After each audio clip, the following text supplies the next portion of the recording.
A little native silver and calcite from Morocco. What is good, Stackers University? My apologies for disappearing on y'all for a few days. I'll have to explain that a little bit later. But right now, I'm still trying to wrap my head around these markets and determine what all this means in terms of stacking, and especially as we continue to grow our Stackers Wealth Pyramid. But I'm going to keep beating this drum until the cows come home, because I think we constantly need to be reminded that we stack for a variety of reasons.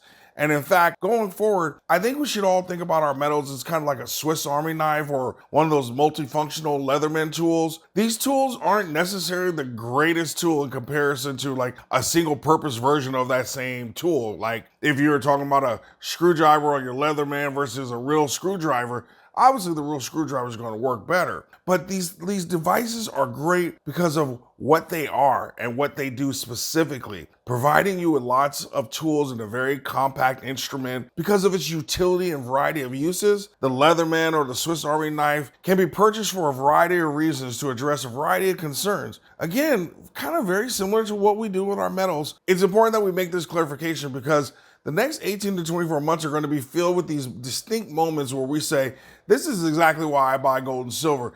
And your reason why may be very different than mine, or may even change based on the financial crisis we're dealing with. Unfortunately, over the last 12 to 18 months, so much of our collective energy has been focused on all these things that are wrong, and with our economy and issues with fiat, and fiat's supposed to be crashing at any moment, and the dollar's death and all this stuff. And we actually haven't really spent enough time discussing wealth transfers that occur during these moments of a crisis, and whenever things kind of go haywire, or the stuff hits the fan in that kind of broader sense. History is full of these examples of these different little crises serving as wealth creating opportunities. With gold less than $100 from its all-time high, it seems important that we maybe take some time right now to examine where we are and how things might change once gold makes that all-time high. So let's start by examining what really has gone on and resulted in this 12% increase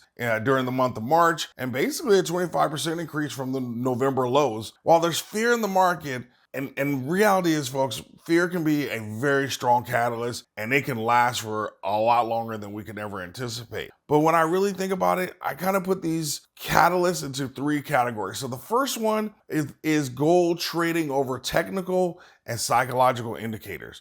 At the end of March, we had gold close at its all-time high on a monthly and quarterly basis. And we finally decisively traded above this psychological $2,000 barrier.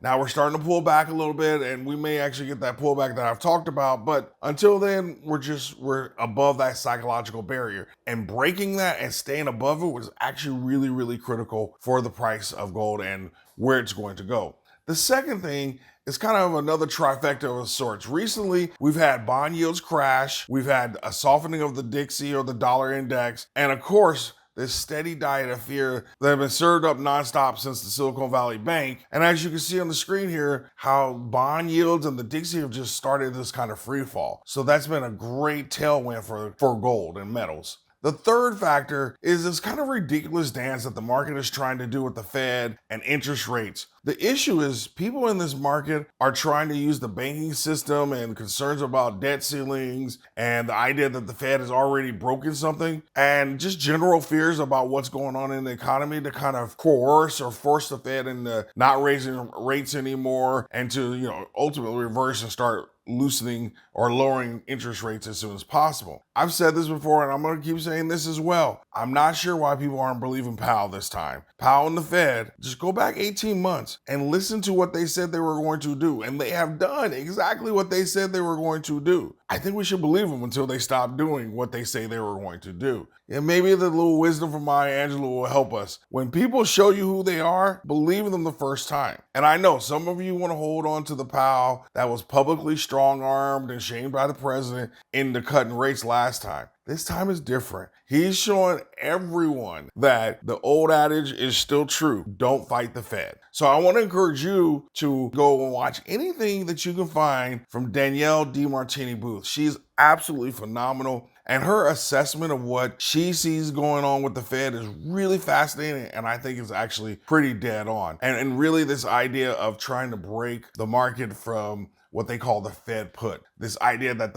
the Fed is always going to come and save the markets. Now, I also want you to take a look at these gold and silver charts. And ultimately, we've had a very nice price run, and we haven't had that strong price pullback that I've been saying that we should have at any moment, and it just hasn't happened. We've seen minor sideways consolidation, but nothing that we would typically expect. So I believe this is largely due to the fear that's in the market and the market kind of creating its own feeding frenzy of sorts. Regardless of a pullback occurring or not, I think it's important that we have at least a well-developed plan B, C, and D for all the potential scenarios that we may encounter.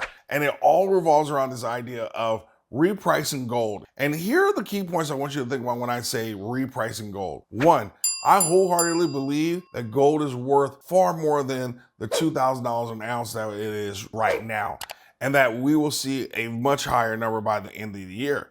The problem is, I just hate paying a spot price over $2,000 an ounce. I'm sure that's because of how it's run up recently, and I feel like I didn't get as many buying opportunities in the 1900s as I would have liked, and that's kind of got me on the sidelines pouting like a kid. That aside, I can work through that.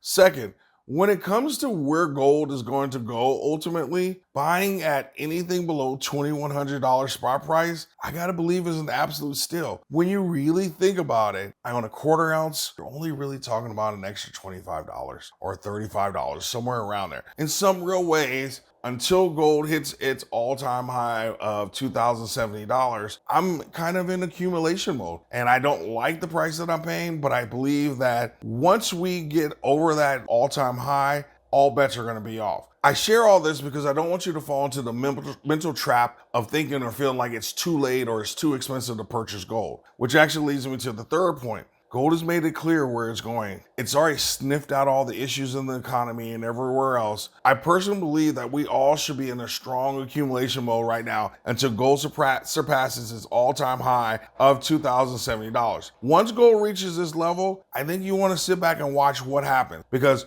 many of these computer algorithms are designed to trade off of momentum and variables such as an item hitting its new all-time price high. So when this happens, I think gold will literally take off because it's going to be in completely uncharted territory. It's never been this high, and so who knows how fast or slow price will move. I actually find it kind of hard to believe that prices will move slower than what we just saw, which was a 12% increase in 1 month. This is ultimately where I think we will see gold and the markets reprice gold. And that's where we're going to really get a true sense of where gold's going to land. In the meantime, I think we're in accumulation mode. By the time gold gets to $2,070, I think you want to be in a position where you've made all your purchases and you've gotten your stack exactly where you want it before the game completely changes in terms of price. Here's my other warning for you. Because gold is still a strong buy, that doesn't mean we should lose focus or discipline on how we acquire our metals. My Discord crew, I'm sure, is tired of hearing this, but you can't control spot price, but you can control how you buy and what you pay in terms of premiums. As I always preach, this is like sumo wrestling and not a beauty contest, meaning this stacking is about getting your weight up and it's not about the prettiest coins. I've definitely noticed it, but have you also noticed that there's been an increase in videos all of a sudden telling people that they should be buying generics? I think that's so cute because that's what we've been preaching here from day one at Stackers. While many creators have been hyperventilating for years now over what's the best coin to buy and what coin they should be stacking, it's always been the same simple answer here, KISS. Keep it simple, stacker, because the answer is always what's the cheapest coin or bar that you can get. And if the price difference is negligible, then you can buy wherever the heck you want that makes you happy. I picked up this half-ounce gold eagle from my LCS for $1,060, which is phenomenal because it's only a 5% premium. And actually, you know what, I'm gonna tell you now, a little preview.